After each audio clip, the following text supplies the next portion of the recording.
Obrigado. Abra sua Bíblia em Mateus capítulo 16. Mateus capítulo 16.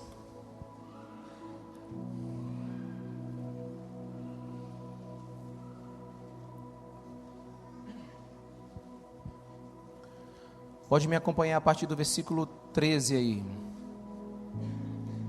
Parabéns por aqueles que pontualmente chegaram. Nós agradecemos muito, irmãos, pela sua pontualidade. Muito obrigado.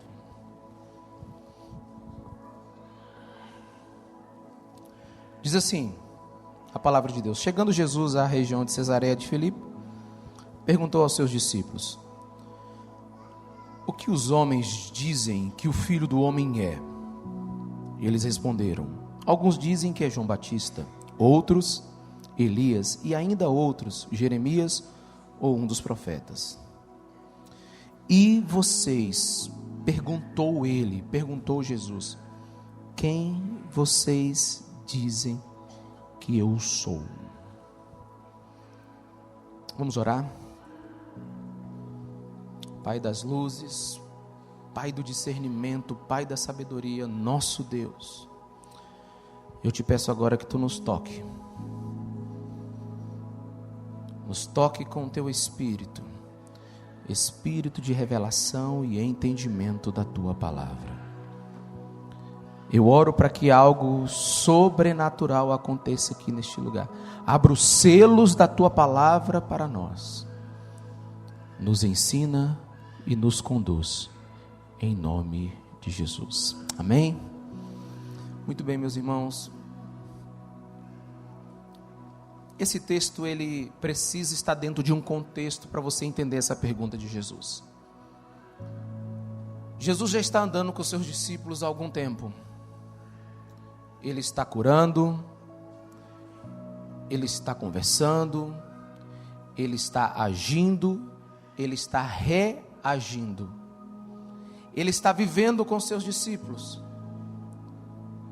E então, num determinado momento, após os discípulos verem os milagres, verem os ensinos, observar as ações e reações de Jesus, observar como Jesus lidar com o sofrimento, como Jesus lidar com o pecado, como Jesus lidar com a hipocrisia de alguns, Jesus olha para tudo aquilo que os seus discípulos estão vivendo com ele e pergunta: vocês sabem o que o pessoal está falando de mim aí? O que o povo está falando de mim? Quem o povo diz que eu sou? E aí você imagina eles dando algumas respostas. Olha, Jesus, é assim, o povo está falando isso, está falando aquilo. Ah, Jesus, eles estão dizendo isso, aquilo, outro. Então Jesus, de repente, não pergunta mais isso, e agora olha para os olhos dos seus discípulos e pergunta: e você, Celso?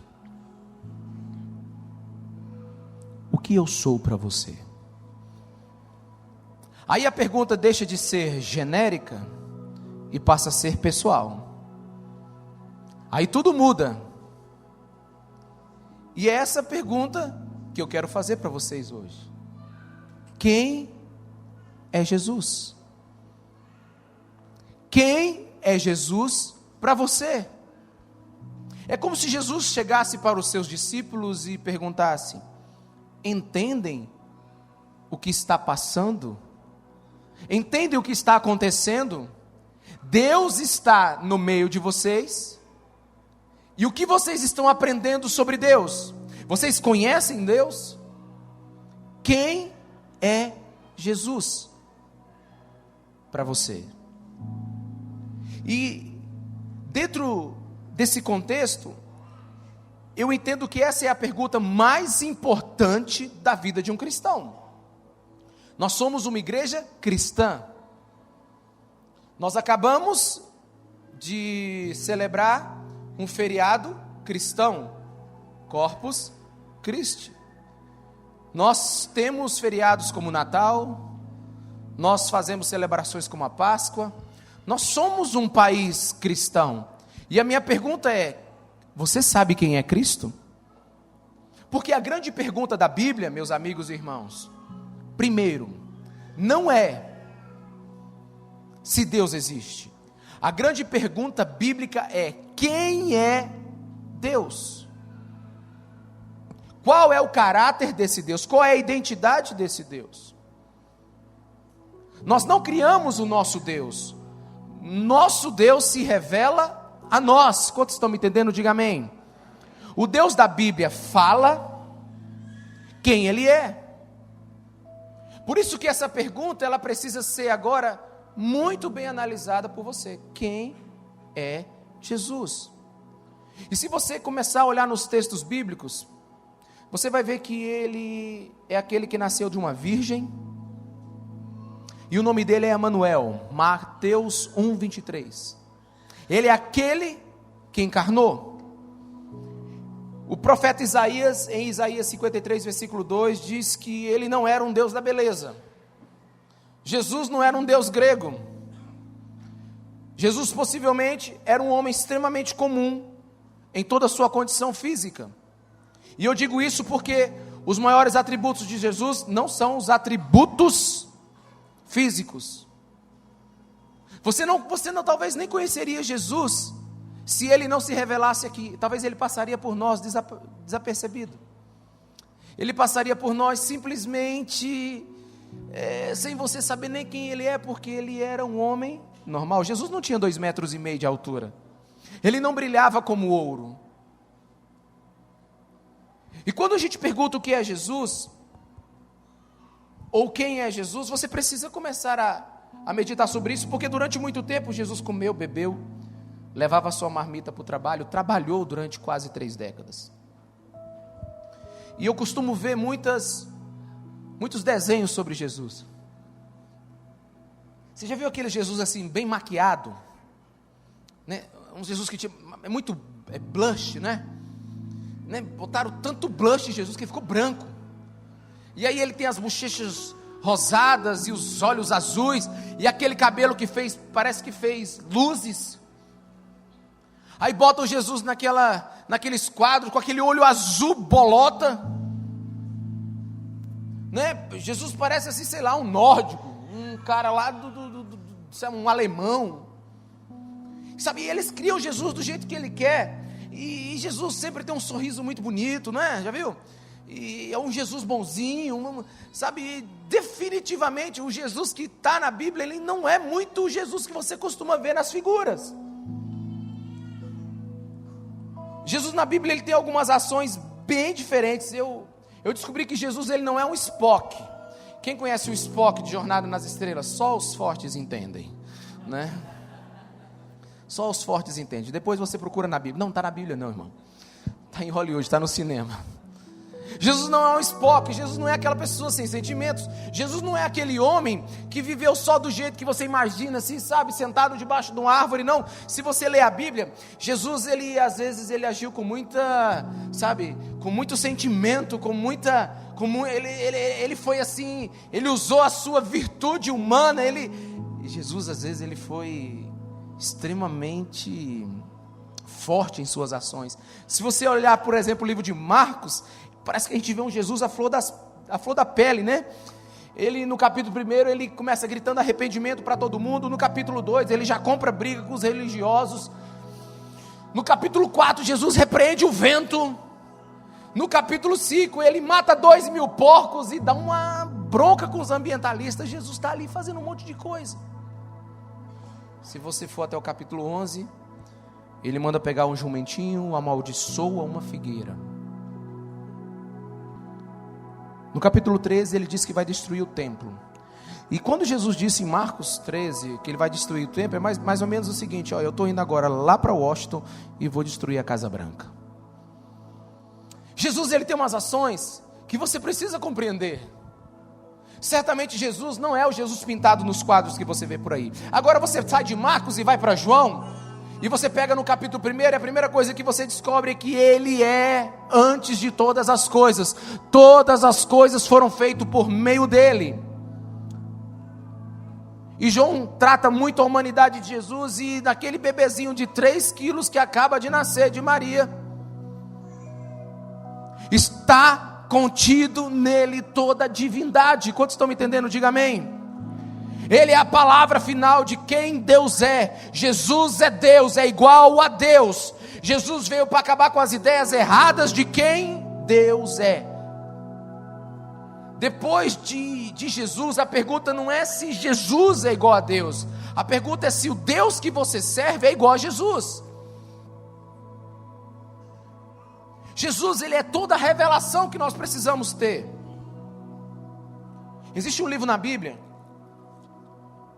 livro de Levíticos, ele tem 27 capítulos e mais ou menos 820 versículos. Para cada pecado tem um ritual, para cada pecado tem uma ação, para cada pecado tem uma ferramenta para você se livrar dele. O livro de Levíticos é um livro que trata sobre a santidade. Então em João 1:29, João Batista olha para Jesus e diz: eis o Cordeiro de Deus que tira todo o pecado do mundo. Olha o homem que vai acabar com todos os rituais. Olha aquele que é o sacrifício perfeito. Olha aquele que vai morrer pelo mundo inteiro. Olha aquele que é a esponja da humanidade, que vai nos salvar de todos os pecados. Jesus é esse que resolve o problema do pecado. Jesus mudou tudo. Jesus é tão interessante que em João capítulo 2 ele vai numa festa. E a festa já está no final e falta o vinho.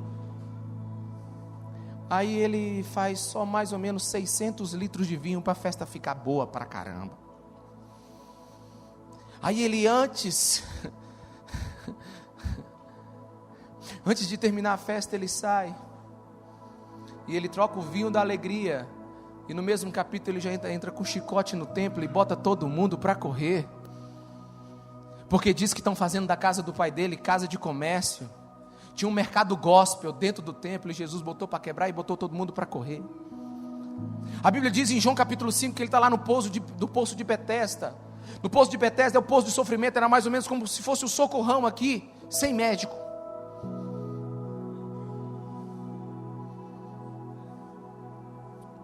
E Jesus está lá, cuidando dos pobres. E Jesus está lá, fazendo milagres. Jesus, ele é um Jesus de muitas facetas. Em João 8, ele acaba de liberar uma mulher que foi pega em flagrante adultério e diz: minha filha, pode ir embora. E em João 13, ele lava os pés, as mãos que desenharam o mundo.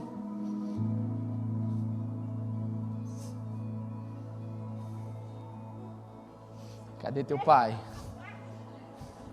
Cadê o pai desse menino? Você cerca lá que eu cerco aqui, pega. Pode.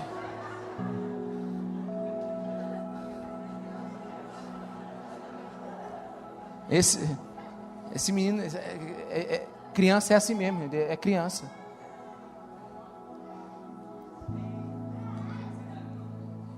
E em João capítulo 13, você sabe o que acontece em João capítulo 13? As mãos que desenharam o mundo agora está lavando os pés dos discípulos.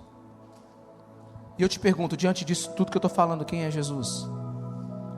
Em Lucas 15, ele perdoa um jovem que acabou com toda a fortuna do pai dele. Mas em Marcos 10, ele pede de um jovem toda a sua fortuna, se quiser que ele entre no reino dos céus. Então Jesus, você precisa compreender quem ele é. Jesus é o... Se você clicar agora no Google, agora vai aparecer 1 bilhão de resultados sobre a pessoa de Jesus Cristo de Nazaré. Jesus é o nome mais popular que existe em todo o planeta, mas o menos entendido e compreendido. Nós citamos o nome dele, mas não calculamos o peso que ele tem. Quantos estão me entendendo? Diga amém. E olha, deixa eu te dizer uma coisa, é muito comum cada pessoa ter uma tendência de idealizar o Jesus que gostaria de se relacionar. Sabe, tem gente que quer um Jesus que não cause nenhum problema para ele. Todo mundo quer um Jesus, algumas pessoas querem um Jesus que se adapte à vida dele. Fecha a porta aí, por favor. Pode fechar a porta de vidro aí, recepção. As pessoas às vezes querem um Jesus que simplesmente se adapte à visão que ele criou dele mesmo. Um Cristo conforme as suas preferências. Eu estou sendo entendido aqui, diga amém, meus irmãos. Só que existe um problema, que esse Cristo que não te incomoda, esse Cristo que é do jeito que você quer, ele é estranho às Escrituras Sagradas. Porque se é Jesus, quando ele chegar na tua vida, ele vai trazer algum incômodo. Ele vai mexer com você. Posso ouvir um amém? Jesus é tão popular, mas não é tão compreendido. Afinal de contas, quem é Jesus? Eu quero falar sobre alguns Jesuses que existem. Tem o Jesus da cultura pop, você já ouviu falar? Aqueles que algumas bandas, que cantam algumas músicas bem esquisitas por aí, para não dizer imorais, faz aquela oração antes: Jesus, meu produtor, me ajuda a fazer sucesso. Sabe aquele jogador de futebol que ora: Jesus, meu treinador, meu técnico, me ajuda a fazer o gol. Sabe, existe um Jesus meio pop aí, onde as pessoas botam um crucifixo no pescoço e acham que isso é o suficiente. Muitos fazem um gol, levanta a mão, manda um beijo para Jesus, mas na hora mesmo de viver a vida que tem que viver, envergonha o Evangelho. É o Jesus que essa galera quer ter, sabe, visivelmente no peito, mas não quer ter no coração. Sabe, meus irmãos, eu não estou muito bem hoje não. Esses dias me chamaram de radical, porque acharam tão lindo uma pessoa ler um versículo num show e fazer uma oração lá. Falaram: nossa, que lindo, sabe? Aí depois que ele ora, faz o versículo, aí aquela música, né? Tipo assim: eu bebo todas e encontro ela de madrugada, mas minha mulher não vê. Aquele negócio que você conhece, sabe? Eu não entendo o negócio daquele, meu irmão. Tô te esperando, a cama tá vazia. Que negócio? Eu não sei nem se é assim. Mas sabe, é aquele Jesus que serve só para você fazer uma oraçãozinha ali na hora, e você bota o crucifixo no pescoço e acha que está tudo bem. É o Jesus da cultura pop.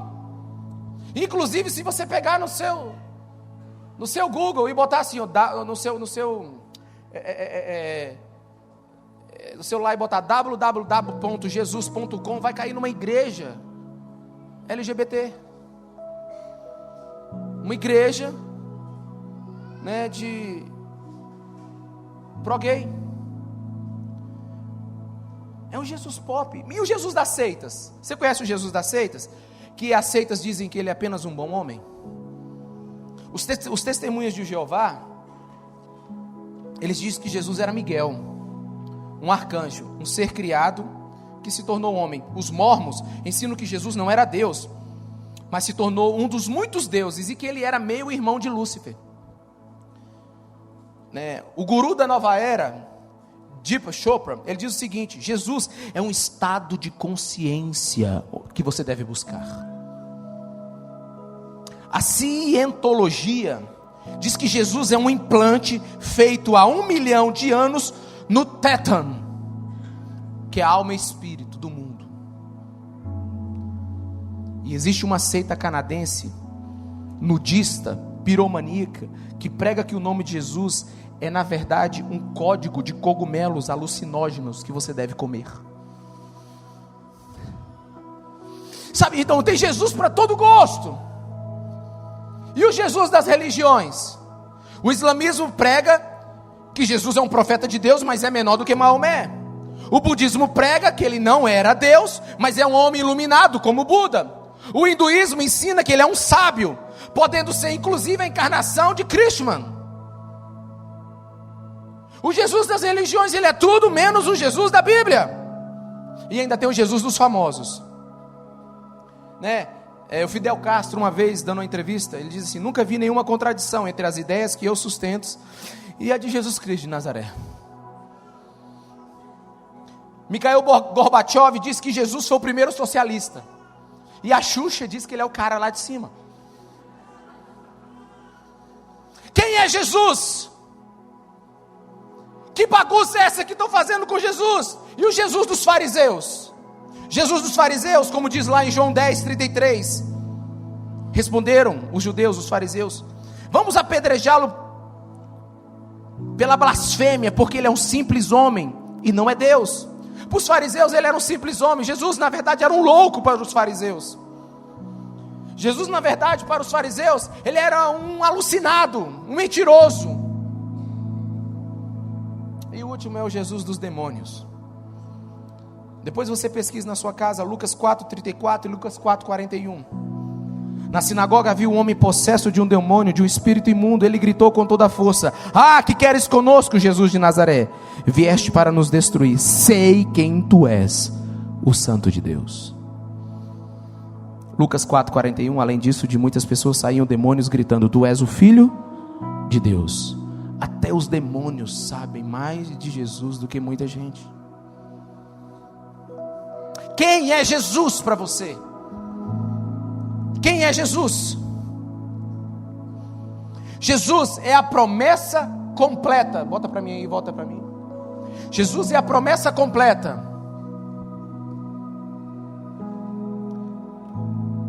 de todo o cumprimento da Bíblia Sagrada.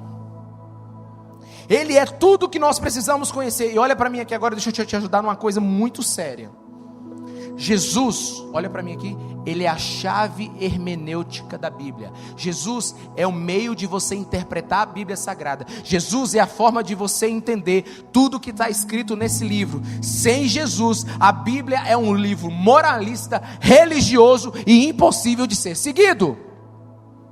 Tem muita gente que fica espantada com o machado que flutua.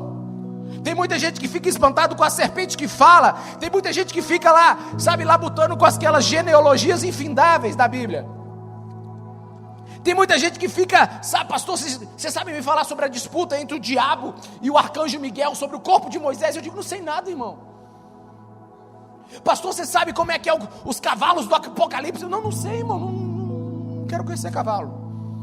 E o dragão? Também não, sei lá, é o diabo. Pastor, me fala sobre a vinda de Jesus, me fala sobre como será. Eu digo, irmão, não sei, vamos conhecer, porque conhecendo, quando ele aparecer, a gente sabe. Porque tem gente que fica tão assim, né, em algumas coisas da Bíblia. Teve uma pessoa uma vez que leu o livro de Apocalipse, ela disse, pastor, não entendi nada do livro. Eu digo, pois é, por quê? Porque tinha muitas figuras, muitos símbolos. Eu digo, é porque você leu o livro errado. O livro de Apocalipse é a revelação de Jesus Cristo. As 5 primeiras palavras do livro de Apocalipse é a revelação de Jesus Cristo. É tudo aquilo que ele vai fazer no final dos tempos. Sabe, as pessoas estão se perdendo dentro de tanta coisa na Bíblia e não estão fazendo link com Jesus Cristo de Nazaré. Irmão, olha para mim aqui agora. Vai para o pico, vai para o Everest, vai para cima da montanha e o nome dele é Jesus Cristo de Nazaré. Quando você abrir a sua Bíblia, vai para ele, procure ele, tenta entender ele. Você pode ter uma experiência com ele ainda hoje. Olhe para a encarnação, olhe para a crucificação, olhe para a ressurreição. Nós precisamos entender quem é Jesus. E para você entender quem é Jesus, a Bíblia nos traz 3 ofícios de Jesus. E eu quero gastar um tempo com você agora, porque você não pode entender um Cristo fragmentado. Você precisa entender que Jesus, ele é o profeta, que Jesus, ele é o sacerdote e que Jesus, ele é o rei. Existe uma grande confusão sobre quem é Jesus. É por isso que em muitas igrejas, é por isso que no nosso Brasil, é por isso que, sabe, a religião cristã, ela está tão confusa. Tem tanta gente se decepcionando com o evangelho, porque não sabe quem é Jesus. Tem tanta gente falando tanta asneira, tem tanta gente cantando tanta bobeira. Se você não sabe quem é Jesus, você não sabe aproveitar o que ele tem. É como se fosse mais ou menos assim, meus irmãos, olha aqui. Era como se Steve Jobs estivesse vivo hoje e ele apresentasse agora para você o primeiro iPhone. Você nunca tinha visto um telefone sem tecla. Você nunca tinha visto um telefone sem nada para você tocar, simplesmente uma tecla. E o Steve Jobs entrega para você. Você sabe o que você vai fazer com ele? Você vai ficar olhando, porque você não sabe o que é. E quando você não sabe o que é, 2 coisas acontecem. Ou você estraga o que tem por não saber usar, ou você usa de forma errada até ele estragar.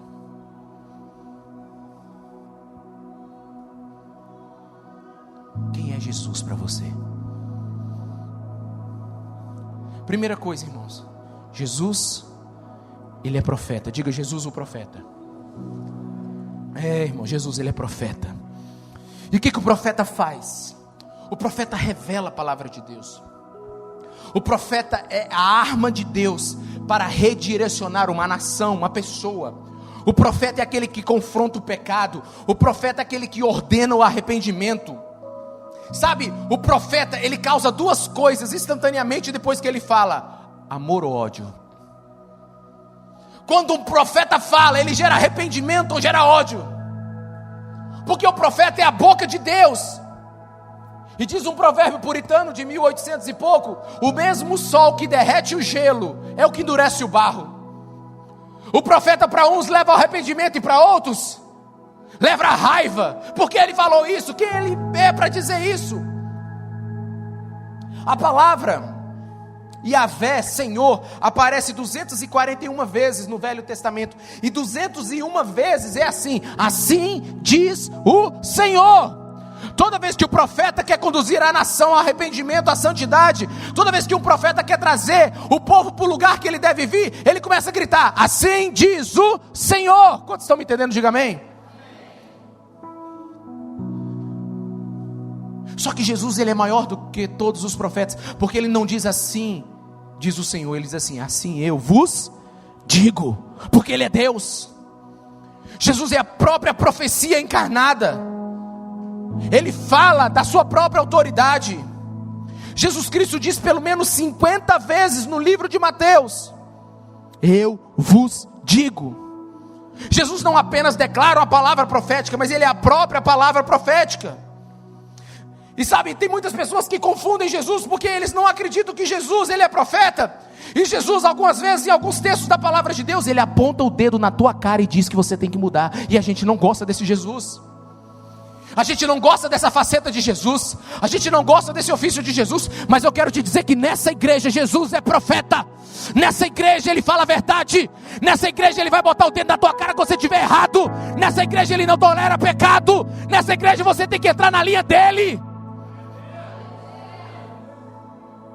Tem muita gente que quer viver o evangelho de qualquer jeito, mas não conhece o Jesus profeta, o Jesus que corrige,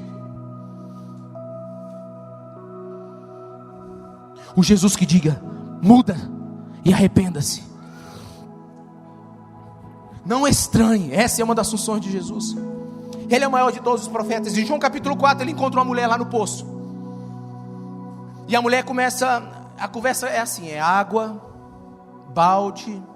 Depois ela conversa sobre adoração, e Jesus pergunta onde é que está o marido dela. Interessante essa conversa, né? Ela chega assim: Jesus, a gente adora aqui em Gerezim, no monte de Gerezim, ou a gente adora lá no monte de Jerusalém? Jesus, eu quero te adorar. Ele diz: cadê teu marido? Não, Jesus, eu quero adorar. Ele diz: cadê teu marido? Aí ela diz: eu já tive 4 e o que eu tenho hoje é um amante. Ele diz: pois é. A gente não vê esse lado de Jesus, sabe por quê? Porque tem gente que quer adorar Jesus de qualquer jeito, mas Jesus diz assim: antes de você ir adorar, deixa eu saber como é que está a tua vida. Porque adoração não é cantar. Adoração não é você chegar aqui e pegar o microfone. Adoração não é você chegar aqui no instrumento. Adoração é você respeitar quem Jesus é e o que Ele diz. Você está feliz aí ainda? Porque eu só estou começando. A gente quer um Jesus meio assim, almofadinha, sabe? Que aceita tudo. Aliás, tem umas pessoas desculpa, irmãos, não quero falar mal de ninguém, mas tem algumas igrejas que quase apresentam Jesus assim: Jesus precisa de você, aceita Ele. Irmão, deixa eu dizer, não é Jesus que precisa de você, não, é você que precisa de Jesus, e é urgente.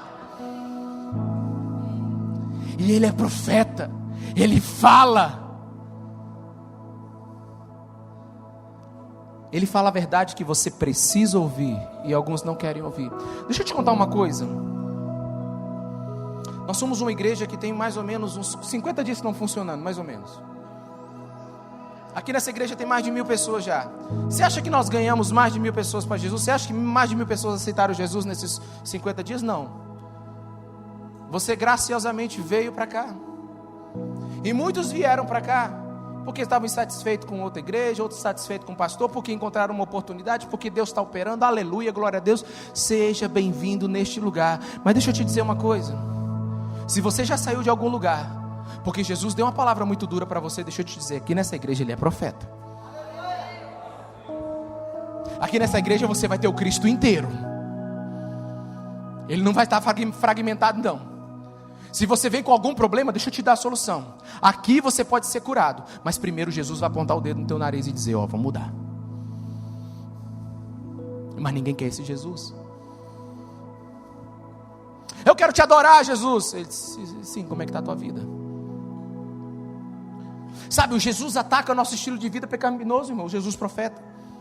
Ele nos repreende e requer que nós vivamos uma vida que se adeque aos seus ensinos. Irmãos, olha para mim aqui, por favor. Jesus, como profeta, não pede, decreta a vontade de Deus. Doa a quem doer. Mas deixa eu te dizer uma coisa. Se você tem algum problema, não saia daqui quando a gente tocar no teu problema. Porque quando a gente tocar no teu problema, é Jesus tocando no teu problema. Porque quando você resolver o seu problema, você vai estar sem problema. Sentiu a revelação? Porque tem muita gente que quando Jesus toca no problema, ele vaza. E nunca deixa Jesus resolver o problema dele. Aqui nessa igreja, debaixo de muita intercessão e estudo da palavra, uma hora Jesus vai tocar no teu problema. Ele vai tocar o dedo e dói, mas depois ele sara e cura. Aguenta quando ele apontar o dedo, porque depois vem o abraço. Quantos estão me entendendo? Diga amém. Esse é o Jesus profeta. É o Jesus de 190 quilos, lutador de UFC. Esse é o Jesus profeta. Mas a Bíblia diz que ele não é só profeta, olha para mim. Ele é sacerdote. Diga aleluia. Jesus como sacerdote é maravilhoso, irmãos. No Antigo Testamento, o sacerdote era aquele que humildemente se colocava entre Deus e os homens. No Antigo Testamento, o sacerdote era aquele que sacrificava alguma coisa para que o pecado do homem fosse perdoado através daquele sacrifício. O sacerdote, ele é aquele que levava os pecados das pessoas até Deus e pedia perdão por elas. O papel central do sacerdote era sacrificar alguma coisa e interceder pelo povo. E depois disso proferiram a bênção para o povo viver o ano inteiro despreocupado. E em Jesus nós temos todas as funções sacerdotais. Jesus se colocou entre nós e Deus, irmãos. Jesus, ele está intercedendo por nós agora. Deixa eu te falar alguma coisa. Se ninguém ora por você, eu quero dizer que Jesus agora está orando diante do Pai por você. Intercessão é intersecção, é se colocar entre, é Deus aqui, Jesus aqui e a gente aqui. Ele está orando, intercedendo por nós. Só que Jesus não só intercede e nem sacrifica. Jesus é o próprio sacrifício.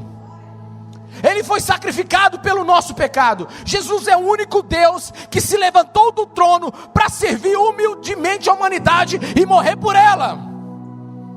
Jesus Cristo, ele não é aquele apenas que aponta o teu dedo e manda você viver em santidade, não. Ele é aquele que morre pelos seus pecados e então te dá condições de ser santo. Jesus é o único caminho para Deus, porque ele é o único que está entre nós e Deus. E Jesus como sacerdote aguenta essa, porque essa é demais. Não importa o tamanho do teu pecado, ele é sacerdote para se sacrificar e morrer por qualquer pecado do mundo. Você sabe qual é o problema? É que algumas pessoas não acreditam nisso. Irmão, não tem ninguém tão ruim aqui que o sangue de Jesus não seja tão bom para curá-lo. Não tem ninguém aqui, irmãos. A Bíblia diz em Lucas 19:10 que o Filho do Homem veio buscar e salvar o que estava perdido. Ele veio aqui para se sacrificar por você. O sacerdote é o que comunica a Deus, é o que conversa com Deus. Jesus não é um Deus polidinho. Jesus não é aquele Deus do Olimpo, brilhante, reluzente de ouro, com o corpo perfeito, descendo em cima do unicórnio. Não, Jesus foi o Deus rasgado, moído, mutilado por causa dos nossos pecados. Ele é o sumo sacerdote que expiou, que fez a expiação em nosso lugar, que morreu, sacrifício em nosso lugar. Como sacerdote Ele te ama, e te ama como ninguém mais te amou. Como sacerdote Ele foi aonde ninguém foi. Como sacerdote Ele ouve o teu pecado e nem treme, porque Ele veio para te perdoar. Irmão, deixa eu te falar uma coisa. Você sabe que devia ter uma placa bem ali fora da Esperança? Proibida a entrada de pessoas perfeitas. Porque quem entra perfeito nesse lugar não precisa de Jesus, o sacerdote. Aqui só, irmão, só presta quem entrar quebrado aqui. Sabe, tem algumas pessoas que eles vêm para a igreja, tipo assim, como se eles não tivessem nenhum problema. Irmão, deixa eu te falar aqui, você não vai receber Jesus assim, porque Ele vem para os doentes, Ele vem para aqueles que estão precisando de ajuda, Ele veio para aqueles que sabem que não conseguem resolver a vida sozinho. Jesus é o sacerdote, Ele te ama. Ele te ama tanto que morreu naquela cruz. A Bíblia diz em Mateus 9 que Ele chama Mateus e diz: Mateus, eu vou comer na tua casa. A gente pensa que Mateus era um homem santo, sabe? Aquele que já saía da praça levitando assim, né? Não, irmão, Mateus era um homem pecador pra caramba naquele tempo. Era um coletor de impostos. Aí a Bíblia diz que Jesus foi para a festa na casa de Mateus. Você pensa que é uma festa, que está tendo um churrasquinho ali, todo mundo sentado numa mesa, sabe, alguém tocando uma adoração de louvor, uma Cassiane lá no fundo, 40 graus de furo, sangue e poder, sabe? Daí a gente pensa que e não, irmão, na festa de Mateus teve rave, tinha muita cerveja, e sabe, se fosse uma festa hoje, ia ter o pancadão, sabe? Porque Mateus não era crente, irmão, e era rico, era festa para a cidade toda, e o pau quebrava lá. E você sabe quem é que estava lá? Jesus Cristo de Nazaré. Porque Ele veio salvar é que está pedido, irmão. Jesus Cristo está mais nos ambientes pecaminosos do que dentro de algumas igrejas. Porque Ele é sacerdote. Ele não se espanta com o ambiente que você está. Ele não se espanta com o grau de pecado que você tem. Ele é sacerdote. Ele veio para morrer por você. Ele veio para interceder por você. Ele veio para tomar os seus pecados. Ele é casca grossa. Ele aguenta toda a sua culpa. Esse é Jesus Cristo de Nazaré. Mas peraí, pastor, estou entendendo não. No começo ele aponta o dedo, agora ele abraça. Eu digo, irmão, é igual lá em casa. Meu filho chegou para minha esposa e disse assim para ela: mãe, em que modo você está hoje? Ela olhou. O Léo é demais, irmão. Em que modo você está hoje?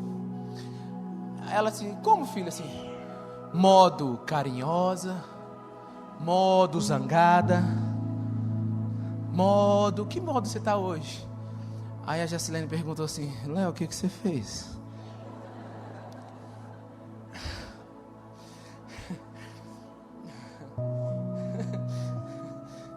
Que modo você tá, mãe?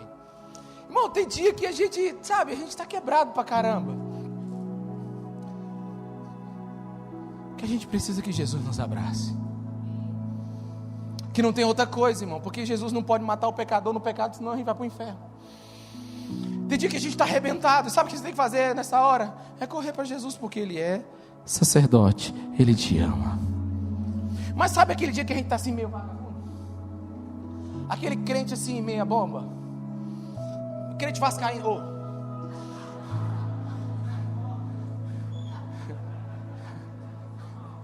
Crente, sabe, crente ruim. aquele crente que precisa de um dia de Jesus ser profeta. Porque a gente está pensando que Jesus, ele ganhou um novo atributo, que foi a gentileza. Irmão, tem dia que a gente está precisando de uma dedada na cara e dizendo assim: arrependa-se pelo teu pecado, toma vergonha na cara, rapaz, respeita a Bíblia, vive santidade. Mas tem dia que a gente está tão quebrado, irmãos, que a única coisa que a gente precisa é que Jesus nos abrace, nos beije e diga: vamos recomeçar, meu garoto. Esse é o Jesus sacerdote. É o Jesus que nós precisamos ter, irmãos. Ele foi lá para a festa de Mateus. Eu não sei como é que ele fez, mas ele deu um jeito na vida de Mateus. Mateus o seguiu. E é por isso que tem um livro na Bíblia hoje chamado Mateus. Jesus não se incomoda, irmãos, em nos servir. Jesus não se incomoda em nos amar. Olha aqui, deixa eu te falar uma coisa. Quando você não conhece o Cristo por inteiro, você vai ter reações erradas em relação a Ele. Quando você não sabe que Jesus é profeta, sacerdote e rei, você tem hora que você vai ficar decepcionado com Jesus. E eu explico isso quando eu concluir. Mas a Bíblia diz algo extraordinário em Hebreus 4,15: pois não temos um sumo sacerdote que não possa compadecer-se de nossas fraquezas, mas sim alguém que, como nós, passou por todo tipo de tentação, porém sem pecado. Assim sendo, aproximemos do trono da graça com toda a confiança, a fim de recebermos misericórdia e encontrarmos graça que nos ajuda no momento da necessidade.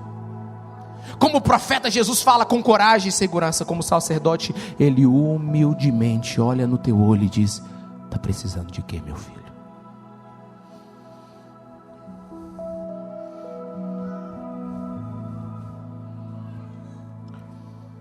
É por isso que alguns têm dificuldade de entrar na presença de Deus.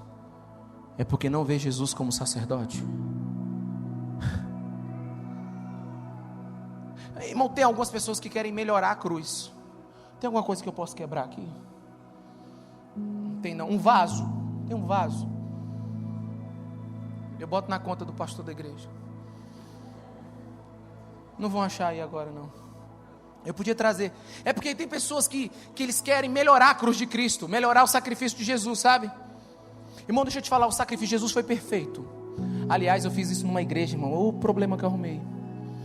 Eu falei: irmãos, tem alguns que tentam tanto melhorar a cruz de Cristo que acabam quebrando ela. Eu peguei o vaso e quebrei, irmão. A pastora amava aquele vaso. Nunca mais voltei para pregar naquela igreja. Eu não sei se a pregação foi ruim ou foi o vaso que quebrou. Mas tem gente que quer melhorar o vaso, que quer melhorar o sacrifício de Jesus. Irmão, deixa eu te falar, foi perfeito. Ele foi tão perfeito que não importa como você está, Ele te perdoa de todo pecado. É porque tem uns crentes assim, irmão. Não é você, e nem tem nada a ver com o pessoal do fundão, tá bom? É porque o pessoal estão falando do fundão, pastor. Não, calma. Porque é assim. Celso, levanta aí. O cara está aleluiado, cheio da presença, já viu? Aí ele senta no primeiro banco. Celso, senta, vai pregar aqui, senta aqui. Senta aí, depois tudo isso. Aí o cara está no primeiro banco, ele é o primeiro a cantar. Eu a casa, tua casa. Ele está pipocando. Aí a semana não é muito boa, ele dá uma pecadinha. Pode voltar, Celso. Aí ele já senta no meio da igreja. Aí ele fica sentadinho no meio da igreja. Aí começa o louvor. Tua casa é tua casa. Levanta a mão. Ele levanta a mão só assim pela metade, né? Ele já fica com medo. Mas aí na outra semana ele dá aquele pecadão. Aí ele já fica aqui atrás, nem olhando. Tua casa, tua casa. Aí o pastor, se o pastor chamar ele para orar, ele diz: é porque a gente tem mania de querer melhorar o sacrifício de Jesus. Irmão, deixa eu te dizer, você não é perfeito, tá bom? Você pode estar com roupinha nova aí, de marca, pode ter botado um perfume francês aí, mas tu não é perfeito. Eu quero dizer que você vai errar. E é o seu conhecimento de Jesus como sacerdote que vai determinar se você conhece Cristo ou não. Porque a palavra de Deus diz em Hebreus 10:19: tendo, pois, irmãos, intrepidez para entrar nos santos dos santos, pelo sangue de Jesus, pelo novo e vivo caminho, que Ele nos consagrou pelo véu, isto é, pela sua carne. O apóstolo Paulo está dizendo assim: não sei como é que você está, não sei o que você fez, não sei que merda você fez, não sei que pecado você cometeu, eu não sei que pisada na jaca que você deu, mas não é pelo seu mérito, não é pela sua vidinha mais ou menos, é pelo sangue precioso de Jesus Cristo de Nazaré.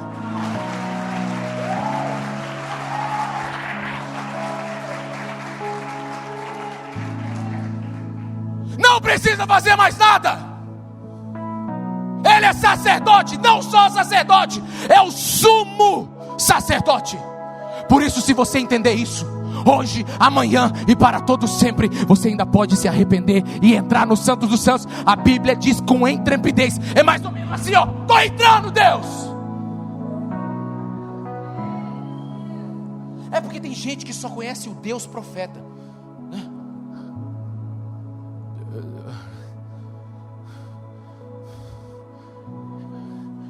Pelo beneplácito da tua vontade.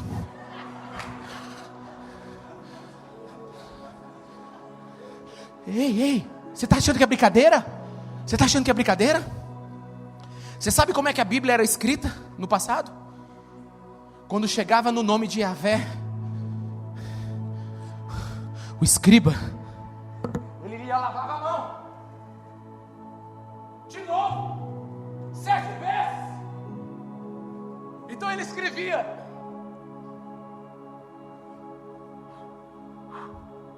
A gente pode continuar agora, não morri. Medo, temor. Ele é sacerdote, Ele te ama. É graça pura, é mel puro, é amor puro. Não entre na presença. Tem gente que fala assim: não, pastor, é porque eu tenho muito respeito de entrar na presença de Deus. Deixa eu te dizer uma coisa: você está desrespeitando o sacrifício de Jesus Cristo de Nazaré. Irmãos, eu amo igreja. Eu amo igreja. E eu não estou falando assim da igreja que somos nós, não. Agora, essa é a igreja que todo mundo conhece, prédio. Eu fui numa igreja. Como é, pai, aquela igreja, pai, aquela igreja lá em Barcelona, como é o nome daquela igreja bem grandona? Igreja da Sagrada Família, é. Não precisa da igreja grande. Não é, a igreja é uma coisa linda. Para tirar a foto nela, você tem que ficar quase a 3 quilômetros. Estou brincando, irmão. Mas a igreja é tão alta, tão linda, tão maravilhosa. As pessoas entram mais ou menos assim na igreja assim.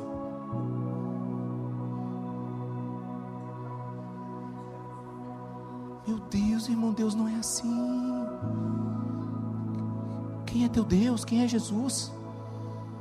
Você não conhece Ele? Ele te ama. Ele já pagou o preço. Na hora que você entra, o sangue dele te cobre de todo pecado. Se você crer. Ele tomou todas as nossas dores. O nosso Jesus não viveu distante de nós. Mas Ele também é rei. Ele é profeta. Ele é sacerdote. Mas Jesus é rei. A palavra de Deus diz, João 18:36. Disse Jesus: o meu reino não é deste mundo. Se fosse, os meus servos lutariam para impedir que os judeus me prendessem. Mas agora meu reino não é daqui. Então você é rei? Disse Pilatos. Jesus respondeu: tu dizes que sou rei. De fato, por esta razão nasci, e para isto vim ao mundo, para testemunhar da verdade. Todos os que são da verdade me ouvem. Presta atenção. Jesus é profeta, Jesus é sacerdote, mas Jesus é rei. Entenda o que eu vou lhe dizer agora. Não há uma polegada quadrada em todo o domínio da existência humana sobre o qual Cristo, que é soberano sobre tudo, não brade: é meu. Não tem um centímetro quadrado sobre todo esse universo que Jesus lá de cima dos céus olha para baixo e não diga: é meu. Jesus como rei, Ele é dono. Ele é dono de tudo. Da sua roupa, do seu celular, do seu computador, da sua profissão, do seu carro, do seu cartão de crédito. Se você não gosta desse Jesus, desculpa, mas é o único que a Bíblia te entrega. Jesus é o único que pode dizer: tudo é meu. I am the king. Eu sou o rei de toda a terra.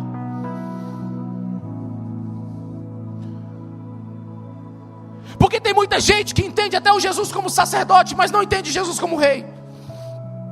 Olha para mim aqui agora. Jesus, antes de ser Salvador, Ele é Senhor. Ah, não. É porque tem algumas áreas na minha vida que Jesus não pode entrar. Irmão, deixa eu te falar uma coisa. Ninguém pode se dizer cristão e permanecer bêbado na frente de Jesus. Imoral, ladrão, hipócrita, adúltero, prostituto.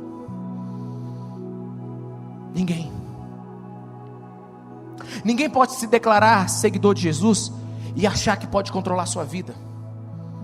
Jesus é rei. Ele é o cabeça, Ele é o centro.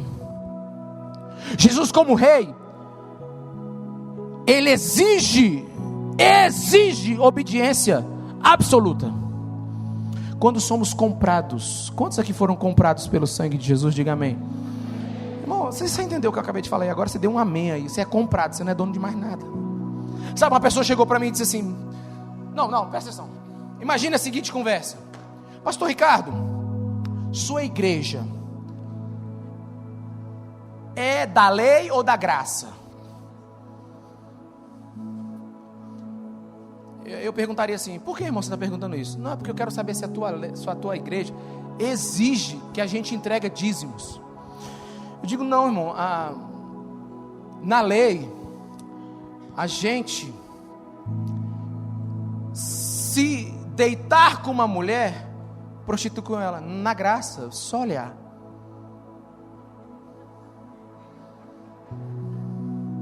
Na lei, entrega-se 10%, porque 10% é para o fariseu. Na graça, a gente é comprado, a gente entrega tudo. Na nossa igreja é a graça.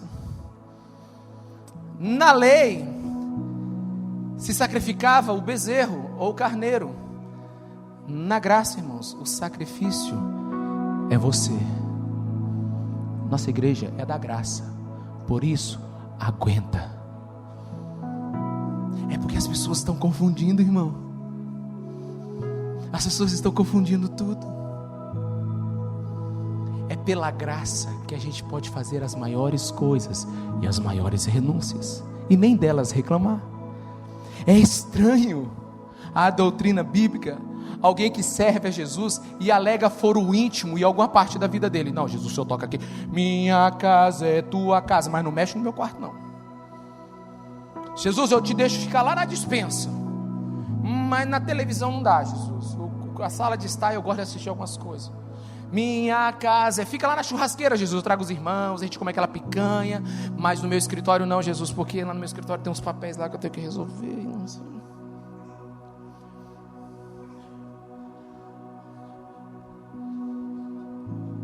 Tem pessoas que acham que pode seguir Jesus, irmãos, e viver a vida do jeito delas. Irmãos, eu prefiro uma dura verdade do que uma mentira doce. Jesus, Ele te ama como ninguém, mas Ele é rei. Se você é daquelas pessoas que diz que tem algum assunto da sua vida que Jesus não pode entrar, desconfie em algumas coisas. Agora, irmãos, por que eu estou falando tudo isso? Preste atenção agora, que eu quero concluir o pensamento. Imagine alguém que acaba de ler João capítulo 8, onde Jesus está perdoando uma mulher que acaba de cometer adultério, um flagrante adultério. Irmão, é flagrante, a mulher ainda está cheirando a sexo. Jesus disse: pode ir embora, minha filha, você está perdoada. Aí a pessoa diz: nossa, que Jesus maravilhoso, perdoa o pecado. Mas aí outro está lendo lá em Marcos 10, aquele que chega um jovem rico, que é um homem cheio da moral, cheio de trabalho digno, um homem que é respeitado em sua cidade, e ele fala: Jesus, como é que eu faço para entrar no reino do céu? Jesus olha para ele e diz assim: meu amigo, é o seguinte, vende tudo que você tem, tudinho, dá aos pobres, e depois me segue. Aí você tem duas pessoas, uma que leu João 8, e a outra que leu João 10. Aí tem uma que está lendo lá, Marcos 8:32, onde Jesus olha para Pedro e diz assim: tu está ficando doido? Pirou o cabeção, Pedro. Afasta-te de mim, Satanás. Aí o outro diz: esse Jesus é doido. Aí nós temos já 3 pessoas. Aí nós temos uma outra pessoa dizendo assim: o meu Jesus é lá o do Lucas 9:23. Aquele que diz assim: que alguém quer me seguir, bota a tua cruz nas costas e vem, meu irmão. Não dá para seguir Jesus soltando pipa, não. É para botar a cruz nas costas. Aí nós já temos 4 pessoas com 4 textos diferentes. Aí vem o outro que lê Lucas 15 e diz: não, meu Jesus é aquele que deixa você fazer tudo de errado. E quando você voltar para ele, ele prepara um churrasco para você, uma festa, coloca anel no teu dedo, sandália nos teus pés. É isso, Jesus bom. Irmãos, qual texto desse está correto? Todos.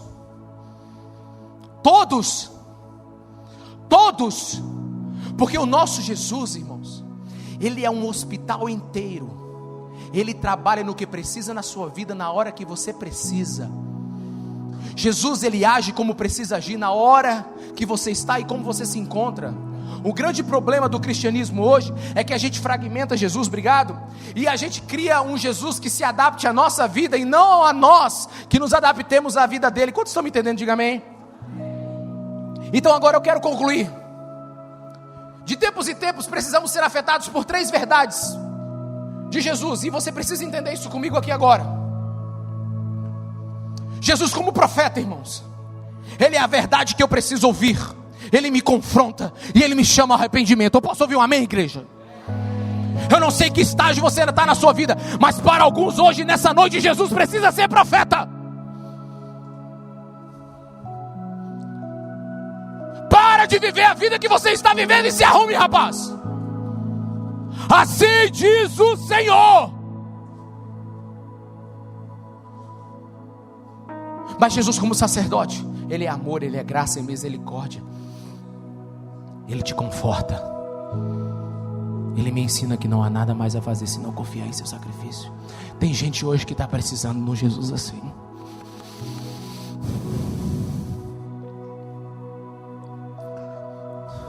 E Jesus como rei, Ele é meu Senhor, é dono de tudo do que eu sou e tenho. Me ordena abrir mão do controle sobre a minha vida. Ele tem toda a autoridade sobre a minha vontade.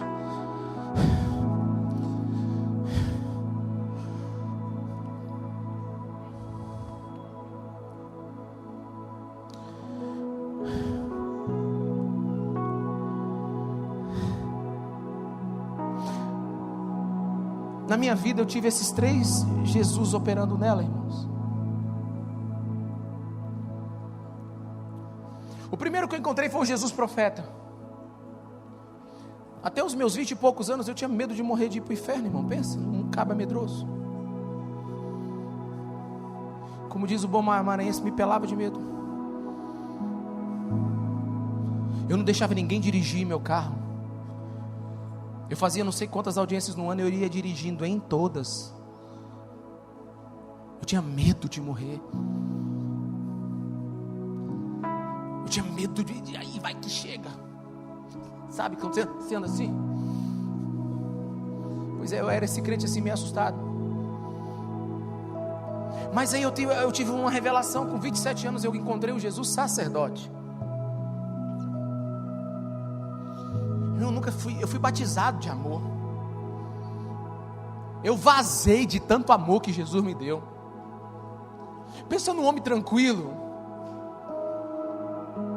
Aí foi nessa época que eu falei para as empresas assim, ó, contrata um motorista para mim. Eu me lembro que um dos donos da empresa falou assim: oxe, você está doente? Eu disse, não, eu quero agora que ele vá dirigindo. E graças a Deus mandou um motorista aleluiado, seu Raimundo, da Assembleia de Deus. A gente ligava o som, irmão. Assim, quando eu botava os rock, ele dizia que eu estava endemoniado. Mas na hora que eu botava a Cassiane, era um avivamento dentro do carro.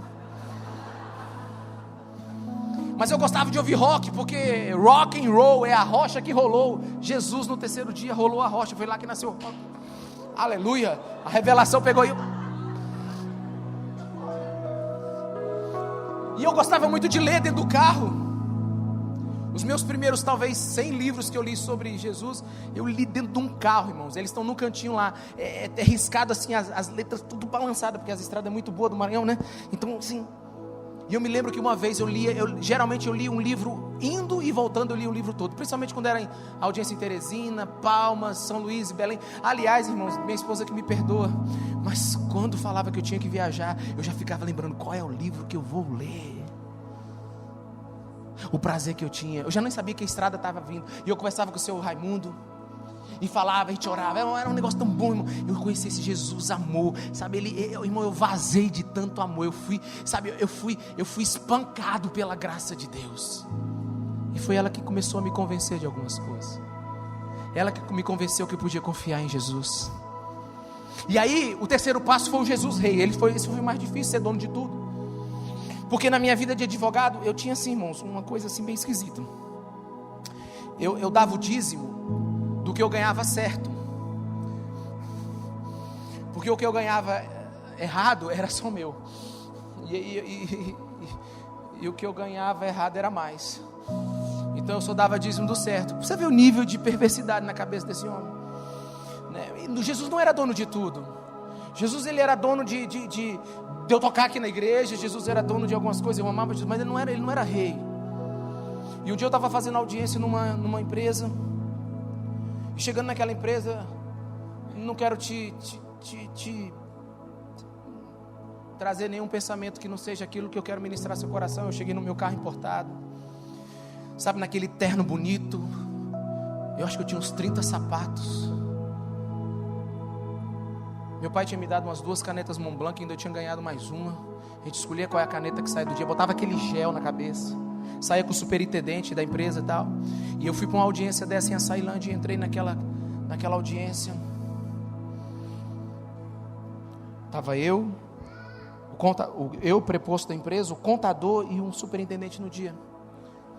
E chamaram a pessoa uma vez, duas, na terceira ela entrou. Eu não lembro o rosto do homem, mas eu lembro que ele estava sujo de carvão.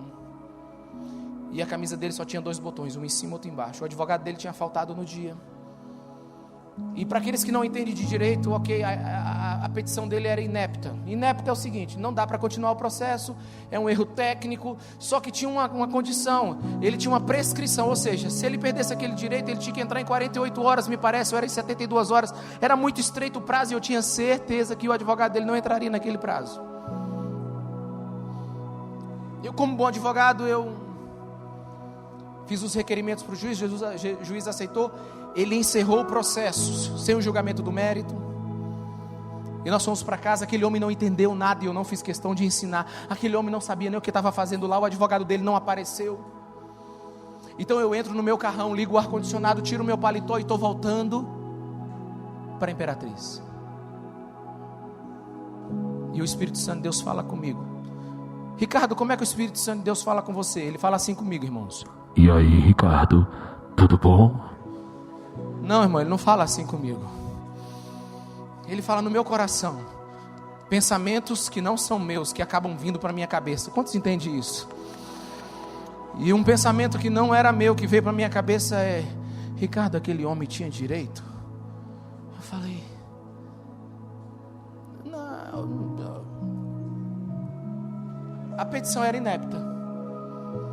Não, a pergunta é: Ricardo, aquele homem tinha direito? Eu falei: Jesus, deixa eu te explicar o direito. Quando uma pessoa pede errado, pede mal, e quem pede mal vai ter que pedir 2 vezes. O senhor entendeu? Aí o Espírito Santo fala comigo de novo: aquele homem tinha direito. Eu devia estar uns 140, 150 no carro. Eu desço até uns 80 e começo a chorar.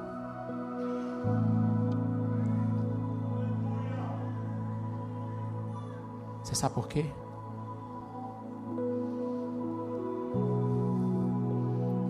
Porque um homem que deveria ganhar 1,5 salário ou 2 naquele dia, não ganhou, por um erro técnico, ok, a empresa não tem culpa de nada. Mas Jesus começou a falar assim: eu sou o dono da sua advocacia. O que você fez foi legal, mas não foi moral. Ele tinha direito e era tão pouco. E quando eu lembro do tapa do superintendente nas minhas costas dizendo: bom trabalho, doutor, eu começava a me envergonhar. Porque quando Deus é dono de tudo, irmãos, aí você pode falar assim: olha para mim, então Ricardo, tua vida ficou difícil. Ficou? Não, irmãos, minha vida foi muito simples. Porque quando Jesus é rei, é sim ou não. Quando você tem que se desculpar, ou quando você tem que explicar demais, é porque já está querendo dobrar Jesus. O empresário chega para mim assim: eu quero que Jesus conserte a minha vida. Eu digo: você paga todos os impostos? Ele: bem. E empresa se converte? Ok, irmão, talvez você não consiga pagar todos os impostos de imediatamente, porque talvez esteja muito desorganizado, mas vamos botar um prazo aí de 2 anos.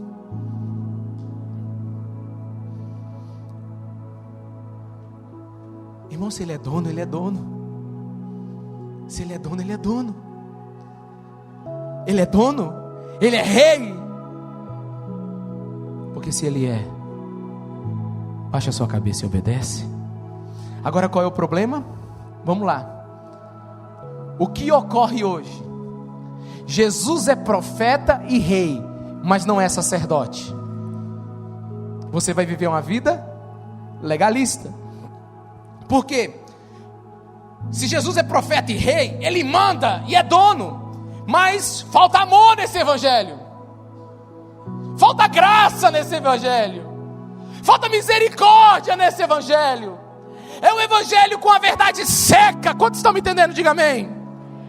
Ele governa tudo, mas você não tem do seu lado a paciência de Jesus, a humildade de Jesus. Esse é o grande erro, que algumas igrejas, elas pregam o evangelho da verdade e profetizam corretamente, mas é duro. Alguém já ouviu algo bem duro de alguém? Irmão, se você está exortando alguém sem amar, você pode ter certeza que você já está fazendo errado.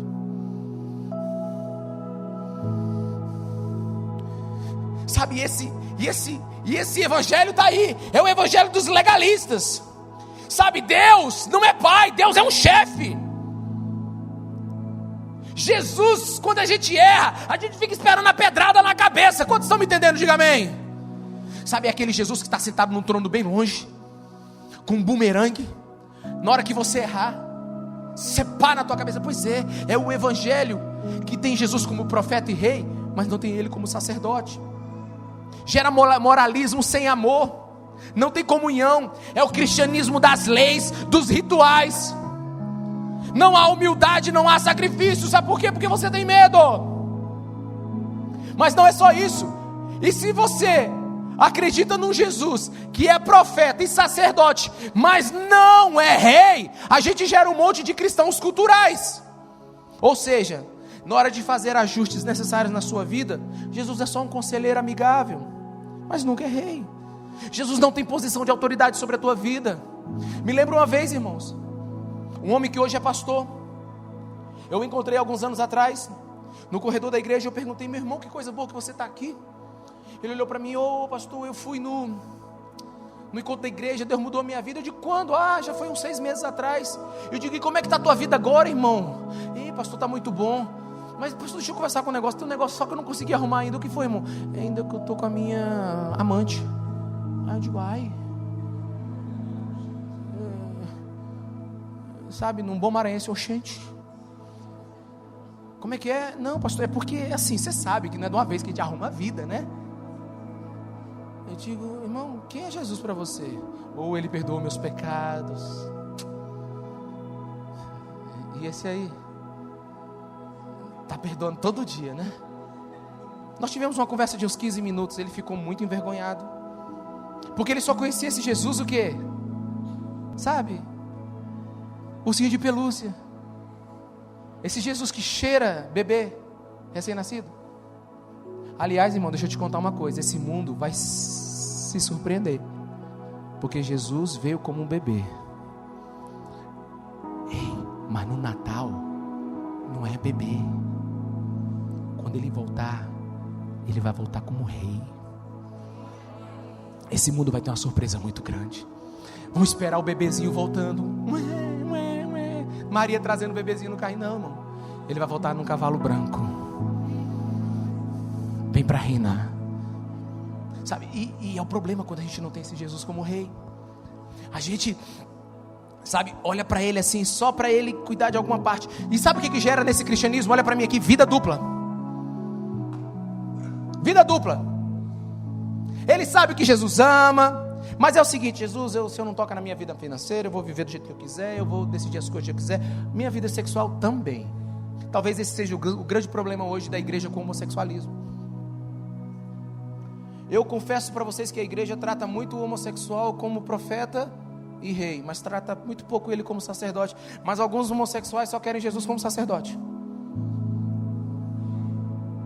Alguns prostitutos só querem Jesus como sacerdote, não quer como rei. Irmão, Jesus só serve se vir nos 3 ofícios dele. Quantos estão me entendendo? Diga amém. Sabe, eles sabem na teoria, mas não querem viver na prática. Jesus só tem permissão para tocar em algumas áreas da vida dele, e o resultado é uma vida hipócrita. O resultado é uma vida hipócrita. Jesus, sabe, tu és meu Senhor, eu te amo, mas na verdade, Senhor, o celular é meu, a TV é minha, o dinheiro é meu, e é assim. E quando a gente tem Jesus como sacerdote e rei, e não tem Jesus como profeta, aí a gente tem cristãos liberais. É aquela igreja que toma cervejinha no bar. É aquela igreja que pode fazer tudo. É aquela igreja que pode, sabe, viver do jeito que quer. Quantos estão me entendendo? Diga amém. Jesus é visto como aquele que não ofende, ele não levanta a voz, ele não fala com dureza.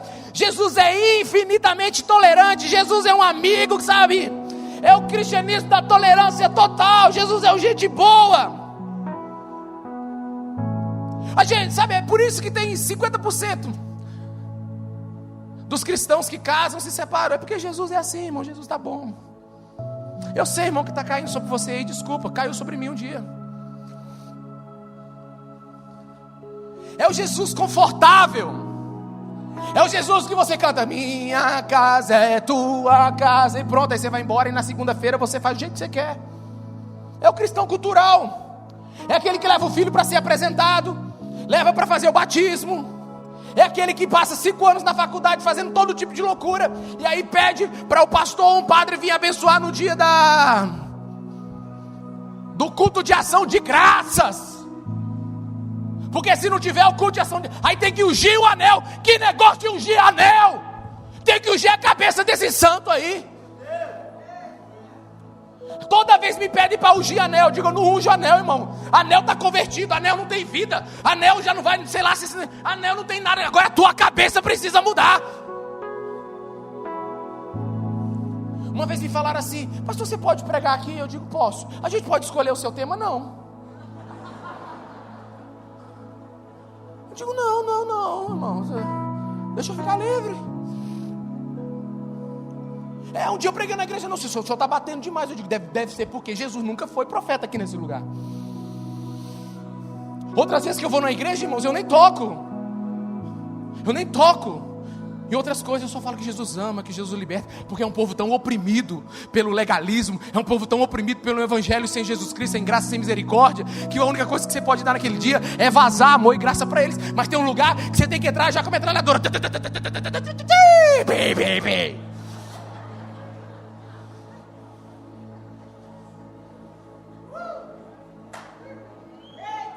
Porque não estão pregando o Cristo inteiro, irmão. Porque não estão pregando o Cristo inteiro.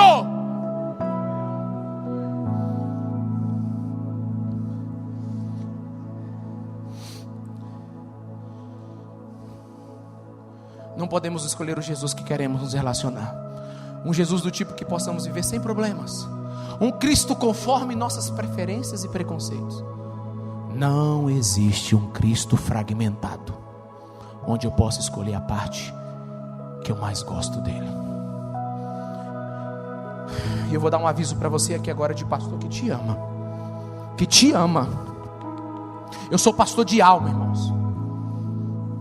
Eu quero que Jesus prospere a sua vida. Eu quero que você compre uma moto, se você tem uma bicicleta. Se você tem uma moto, que você compre um carro. Se você tem um carro, tá bom.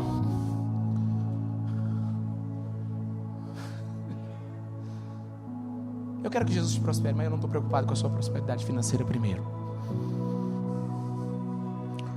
Estou preocupado com a tua alma. Se na sua vida ainda existe um lugar onde Jesus é Salvador, mas não é Senhor, você pode estar em grandes apuros. Você não vai encontrar nos evangelhos nenhum lugar onde Jesus primeiro salva. Jesus primeiro é Senhor e Salvador. E se Ele é Senhor, mas não amor, eu quero te dizer que o seu cristianismo está pesando 1 tonelada. Tem gente que está vindo para a igreja arrastado. Oh vida rosa, será que hoje pelo menos uma gota de unção poderá cair sobre minha cabeça? Será que eu sou digno de pelo menos Jesus me tocar? Cristianismo pesado, cristianismo sem vida, cristianismo que é ritual. Talvez você seja um crente que está na igreja há 30 anos, mas ainda não experimentou a liberdade do Espírito Santo no amor de Jesus. Agora, se Ele é amor, mas não é profeta, você corre um grande risco de você se tornar um amante infiel. Como você pode ver, irmãos, não tem saída para nós. Ou você aceita o Cristo completo, ou nunca você vai ser feliz. Eu queria que você abaixasse a sua cabeça agora.